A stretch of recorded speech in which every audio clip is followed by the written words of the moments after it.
नमस्कार, मैं मोनिका और आप सभी का स्वागत है न्यूज वन प्लस में, जो सत्य, साहस और सेवा के साथ सिर्फ सच दिखाता है। एक ऐसी रिपोर्ट जिसे सुनकर आपका खून खौल उठेगा। दिल्ली, देश की राजधानी, जहां हर रोज लाखों मरीज इलाज के लिए आते हैं, उनकी उम्मीद होती है जीवन की, सेहत की और साथ ही इलाज की। लेकिन सोचिए, अगर वही इलाज मौत का रास्ता बन जाए, अगर दवा जिससे आप जीवन समझकर शरीर में डालते हैं वही जहर बन जाए। जी हाँ, आज हम बात करने जा रहे हैं उस मौत के खेल की जिसमें शामिल है एक डॉक्टर, केमिस्ट और अस्पताल, और जिसका शिकार बन रही है आम जनता। दिल्ली में नकली दवाओं का धंधा सिर्फ गली नुक्कड़ तक सीमित नहीं रहा है, ये खेल बड़े पैमाने पर हो रहा है। बड़े अस्पतालों में लाइसेंस्ड मेडिकल स्टोर और साथियों से सफेद कोट वाले सिस्टम के पीछे, जिस पर जनता आंख मूंद कर भरोसा करती है। आप सोच रहे होंगे कि कैसे, चलिए आपको समझाते हैं। कैंसर जैसी जानलेवा बीमारी का नाम सुनते ही घर वाले टूट जाते हैं। उसी टूटे मन से वे डॉक्टर की हर बात मान लेते हैं, इलाज के हर खर्चे को पूरा करने की कोशिश करते हैं, चाहे घर बिक जाए या कर्जा चढ़ जाए। इसी भावनात्मक कमजोरी का फायदा उठाया जा रहा है। दिल्ली पुलिस की क्राइम ब्रांच ने एक ऐसी गिरोहर का पर्दाफाश किया है जो कैंसर के मरीजों को नकली इंजेक्शन बेचता था। बिहार के मधुबनी में एक महिला को मुंह और साथ ही फेफड़ों का कैंसर था। परिजनों ने दिल्ली आकर इलाज करवाया। डॉक्टरों ने कुछ इंजेक्शंस लिखे और उन्हें बाहर से मंगवाने की सलाह दी। 3,60,000 रुपए में 4 इंजेक्शन लिए गए, जो कि नकली निकले। कुछ दिनों बाद महिला की मौत हो गई। परिजनों को लगा कि कैंसर बढ़ गया और इलाज बेअसर रहा, पर सच्चाई ये थी कि इलाज हुआ ही नहीं, क्योंकि दवा जो थी वो नकली थी। और हैरानी की बात तो ये है कि परिजनों ने कभी शिकायत तक नहीं करी, क्योंकि उन्हें पता ही नहीं चला कि दवाई नकली थी। शिकायत नहीं, केस नहीं, पोस्टमार्टम नहीं, और इसीलिए शायद इन मामलों में डॉक्टर और कॉस्मेटिक यानी केमिस्ट आसानी से बच निकलते हैं। अब सवाल ये उठता है कि क्या ऐसे लोगों के खिलाफ कोई बड़ी कार्रवाई होती है? तो जवाब है बहुत मुश्किल से। इस केस में पुलिस ने 14 लोगों को गिरफ्तार किया है, जिनमें से 2 डॉक्टर भी शामिल थे।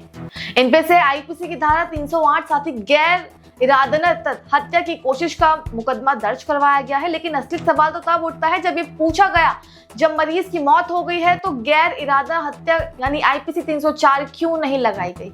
पुलिस अफसर ने कहा कि पोस्टमार्टम नहीं हुआ था और इसीलिए कोर्ट में यह साबित करना मुश्किल था कि मौत नकली दवा से हुई थी।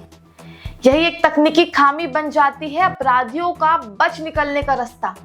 एक और मामला तब सामने आया जब दिल्ली के विधायक जितेंद्र महाजन ने खुद अपने पिता की मौत का आरोप नकली दवा पर लगाया। उनके पिता नवंबर 2021 में लंग कैंसर डायग्नोसिस हुआ था। डॉक्टर ने पिलियोम्बा नामक एक इंजेक्शन की सलाह दी थी। 2,35,000 रुपए का इंजेक्शन दिल्ली के एक ही केमिस्ट से लिया गया और 13 जनवरी को 2022 को लगाया गया। कुछ ही समय में उनकी तबीयत बिगड़ती चली गई और साथ ही और अंत वो इस दुनिया को छोड़ के चले गए। विधायक का दावा था कि उन्हें नकली इंजेक्शन दिया गया है। हालांकि अदालत में साबित करना काफी ज्यादा मुश्किल था, क्यों ना तो समय पर दवा की जांच हो सकी थी और ना ही शव का पोस्टमार्टम हुआ था। आपके मन में ये सवाल जरूर आ रहा होगा कि अगर दवा नकली है तो पकड़ में क्यों नहीं आती है? क्योंकि इस गिरोहर की प्लानिंग बेहद शातिर होती है। दवा के पैकेजिंग से लेकर सीरियल नंबर तक असली जैसे लगते हैं। मेडिकल रजिस्ट्रेशन, अस्पताल स्टाफ और केमिस्ट सबकी मिली भगत होती है। मरीजों को दवा सील पैक दी जाती है जिससे शक का कोई गुंजाइश ना रहे। और सबसे खतरनाक बात तो ये है कि इन दवाओं की जांच बहुत कम होती है, क्योंकि मरीज खुद कभी कभी शक नहीं करते हैं।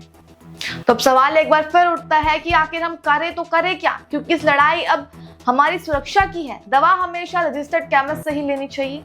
सील प्रूफ पैकिंग और बिना लेना अनिवार्य माना जाएगा। दवा की जानकारी खुद से वेबसाइट या ऐप पर जाके चेक करें। अगर असर हो रही है या नहीं हो रही है तो दवा की लैब में जांच जरूर करवाएं।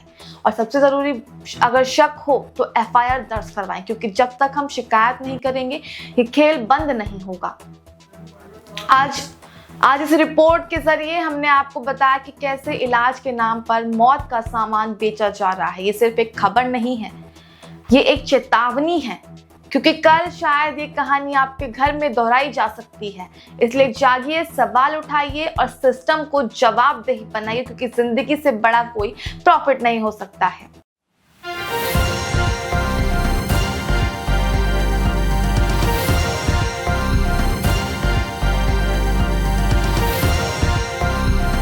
आप देख रहे हैं न्यूज़ 1 प्लस, हर वक्त हर खबर।